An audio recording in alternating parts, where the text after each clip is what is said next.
This is Word on the Street with Joey Hudson, powered by Ingalls Markets. Low prices, love the savings on News Talk 98.9 WORD, the voice of the Carolinas.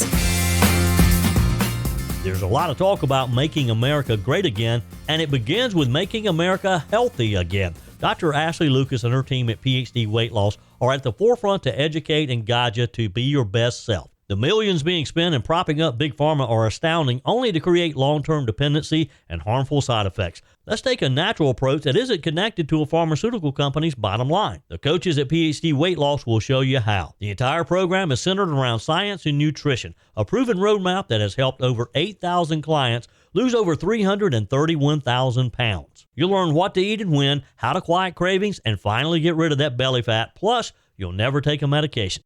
How many pounds would you like to lose in 2025? Do it the natural way with PhD Weight Loss, here to lead the charge to make America healthy again. Call PhD Weight Loss and schedule your consultation. 864-644-1900. That's 864-644-1900, or go to myphdweightloss.com.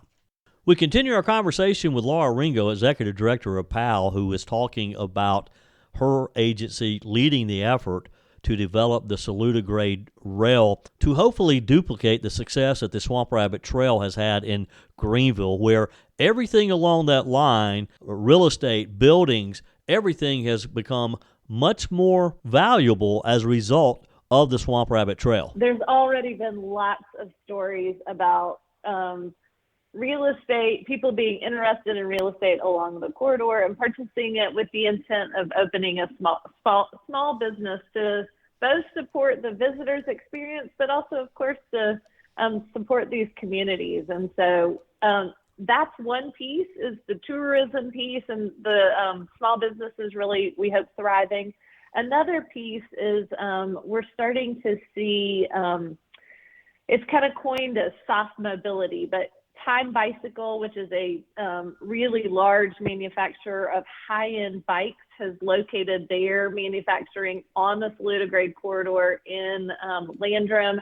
They brought with them Boyd Cycling, which is another company that does pedals, or rims, and then Munich Composites. And then I think that there are others that are interested. So we hope that this drives jobs for the people that live in the area and also supports these small businesses.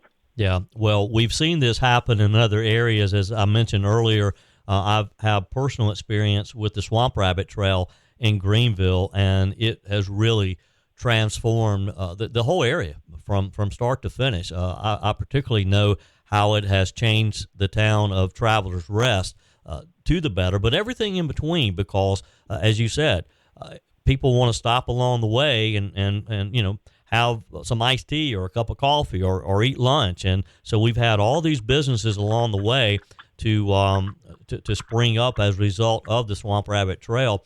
And there are people who are traveling from all around the country to come to the Swamp Rabbit Trail. I think the Swamp Rabbit Trail in Greenville is a tremendous example of what this trail could mean for our region. I think there's some added kind of additions to this trail, which will make it interesting, and maybe a reason somebody would see both the Swamp Rabbit Trail and this one. You know, you've got that steep grade, which was the steepest intercontinental railroad, and that's a huge wow. And then you've got just the views, the natural landscape. All of that is certainly breathtaking and will create an incredible user experience and really introduce so many visitors to the upstate of South Carolina. Yeah, well, that whole area is just beautiful anyway. I mean, you know, there's my wife and I quite often will just spend the day in Landrum or some, you know, going up into Tryon through there, and it's just beautiful in itself. And so to add a walking trail and a bike trail to that that mix is just a very exciting project for sure. So talk with us a bit, Laura, about the timeline. So let's assume that you get the remaining portion of the funding. What's next?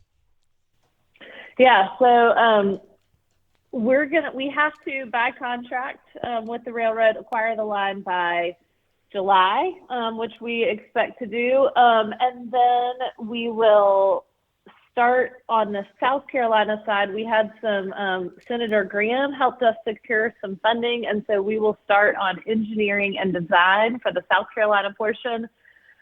That will do a couple of things. First, it will let us really speak to like what this trail is going to look like and be able to answer some questions that people who live along the corridor have. And so we're looking forward to those conversations. It will also give us a price to construct the trail. And then, like you mentioned earlier, money. It's going to come down to how much money we can raise and what that's really going to look like to get the project implemented. Yeah. Any idea of what the final cost will be for the construction roll? Are the rails still there, or will that have to be removed? They are still there. So we are buying the corridor as is. Okay. So we will get the rails, the other track material, all the pieces.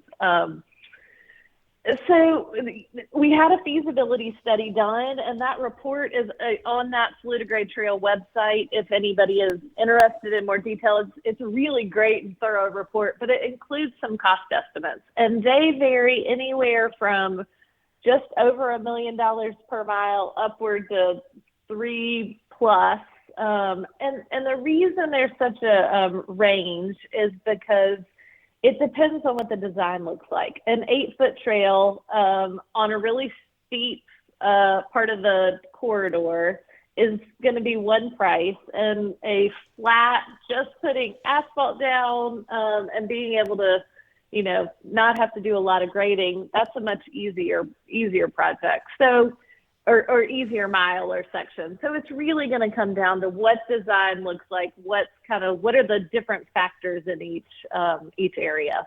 Yeah. Laura Ringo with me as our guest today. I would assume that there's potentially an opportunity for maybe some naming rights for someone, some generous donor.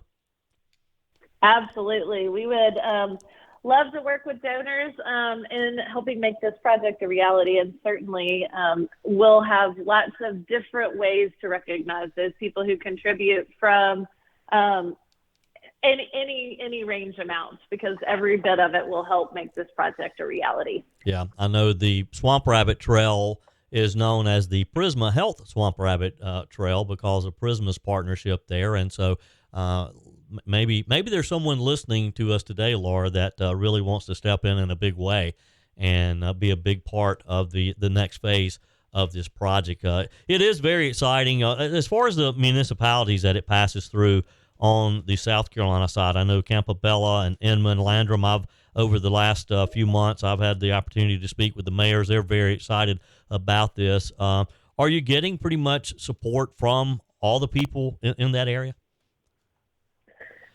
I think we're getting support from most of the people in the area. I think generally the folks we're working with are positive, and we're excited about that. The towns, their councils, they are excited. Most of the property owners are excited. I think there's some that still have some questions that they want answered about how their property will be impacted, what that will mean and look like for them. And so we certainly understand that there are questions, and we will get to those, and we will work with the property owners. We just don't have enough information yet. We are still in the process of getting the survey done and some things that will help inform those conversations. Yeah.